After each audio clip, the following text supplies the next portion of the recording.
So congratulations on the movie. The film captures a very sort of specific tone. Were there any comic books that, storylines, Fantastic Four storylines that influenced you? Any runs, any artists that Yes. you referenced? 60 plus years, I read every single one. And the Fantastic Four has been in wonderful hands since the beginning. So, I mean, I was obviously most influenced by Kirby and Lee and the initial run.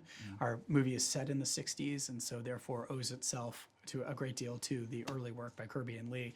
But I would be remiss if I didn't bring up Byrne and his run, which I think is incredibly special and reinvented so many of these characters in a different way. And then Hickman, there's a big influence, certainly Hickman's run, which I find, incredibly special in so many ways, emotional in so many ways. But along the way, one of my good friends, Matt Fraction, wrote for the Fantastic Four. Love his work. Mark Waid, Dan Slott, and Ryan North has been just crushing it lately. His current run is wonderful. So difficult to figure out what to leave out, I guess. Yes, but I think what's interesting about that is that each of those writers and artists, they have to figure out who the Fantastic Four is to them when they approach it. They have to reinvent it for themselves based on their own personal experience. And I think that's what every filmmaker does too, right? Which is you embrace the wonderful giants you're getting at whose shoulders you're getting to stand on, but you ultimately have to ask yourself, like, who are these four people to me? Like, how do I relate to them emotionally? How do I understand what they're going through in my own given experience? And Fantastic, the movie is very much first steps. It's about a family coming together. Your previous foray into Marvel, WandaVision, was about a family coming apart, really. Do you think the movie's sense of optimism and hope is needed more than ever today? Definitely, yeah. I mean, I think that's what's so wonderful about placing it in the 60s, is it was a time of optimism, the space race, the idea of dreaming of the future, that right technology and right heart could save and solve any problem is a wonderful thing. You look at Star Trek, which was created at the same time, and you've got Uhura and Chekhov, at a time when civil rights movement was ongoing in around the world, in America especially, when the Cold War was happening. There you have, things have already been solved in the future, that everything is better in the future. And so that sense of optimism, I think, is really important. And the fan base is obviously very all eyes on Fantastic Four. We've been waiting for this for a long time. How did you deal with the weight of expectation on this film, and what did you advise your actors to do and your cast and crew how to handle that? Oh, well, I think the weight we feel is just to do right by these wonderful characters. They're incredible. They have spoken to generation by generation for a reason. They're Marvel's first family. They're so familiar, right? We all know what family is. We all come from that. And it was such a radical, revolutionary idea for Kirby and Lee to center this around a real family. And it's part of what, saved Marvel back in the day and launched the Silver Age of comics. And so we just wanted to do right by these characters and, I think not worry ourselves with things we couldn't do, and just do the best job we possibly could, in terms of bringing it to life. And the film is, it's a big movie in terms of spectacle and place. What did you do as a director to make sure that the characters didn't get lost amongst all the action? Yeah, I mean, the most important thing is character and emotion for me. It's to understand what is the theme, what is the story that you're trying to tell, how do you make it deeply personal. The bigger the canvas, the more personal you need to make it. And what was your best note of direction? Oh, one more, last one. Go finish up. Yep. Sorry. What do you think your best director's note you gave to your cast was?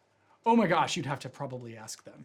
I will ask them and get back to you on that. Okay. Thank you very much. Great pleasure. film. Thank you Great very film. much. Yeah, thank you so much. So Galactus and the Silver Surfer both have a very rich comic book history. Did you do research into the comics? Did you read all the comics? And were there any storylines that helped inform the way you play the characters? I'd say the Fantastic Four have always been around my life, through me as a kid, and then my son taking him through, and he's a big Marvel head.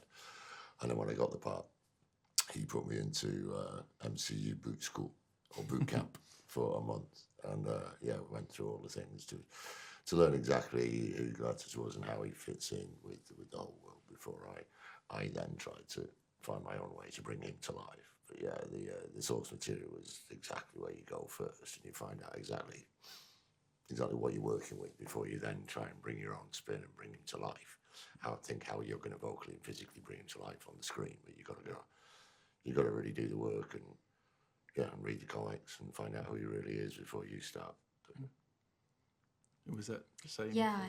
So I was, I obviously knew that they were the first comics, the Fantastic Four, and I saw the movies like separately years ago, but once I signed on, I read all the comics and just kind of dove deep with all of this, and so I could be as familiar as possible. I had a lot of catching up to do in a way. Oh wow! Yeah.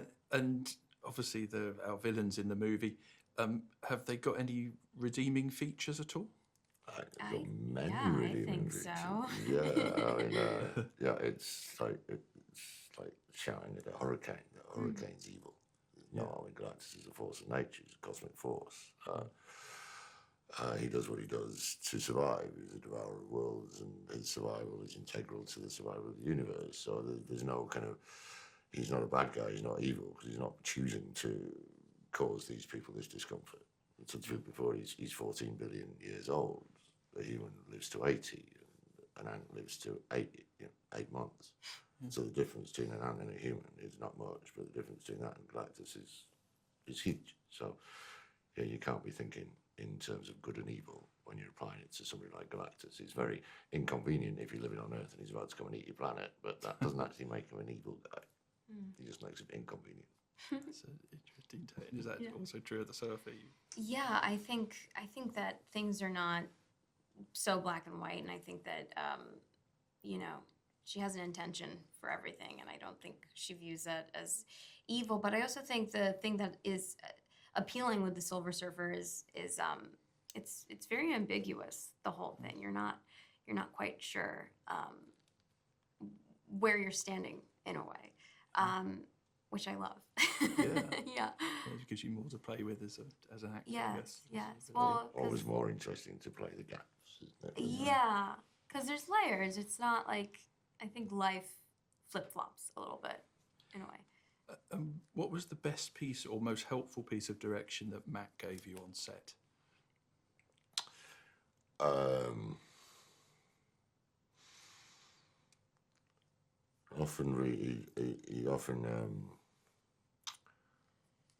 He often talk about how old he was, the amount of time, and how tired and kind of done with it this guy was, and that was always helpful to bring me down to a level, because you can, playing a powerful god, you can sometimes get carried away with the aggression and the adrenaline and the power of a character like that. But yeah, he'd often remind me that he's been doing this for billions of years and he's not actually having any fun doing it. So yeah, that was cool. But also I think the best thing was, for me, was coming off set. The first time I'd been onto a set to do a scene in full costume and makeup, and then him coming away from the monitors afterwards and the big grin on his face. The first time he'd seen Galactus, in costume on the set doing the scene, and you just seeing how happy he was. He looked like a 12-year-old boy. I was just like, I think we're going to be all right. I could see how happy he was with it and how excited. So that was cool. I think that will be all of us in the audience, happy 12-year-old boys. Yeah, exactly. Thank you so much for your time. Thank you so much. Thank you.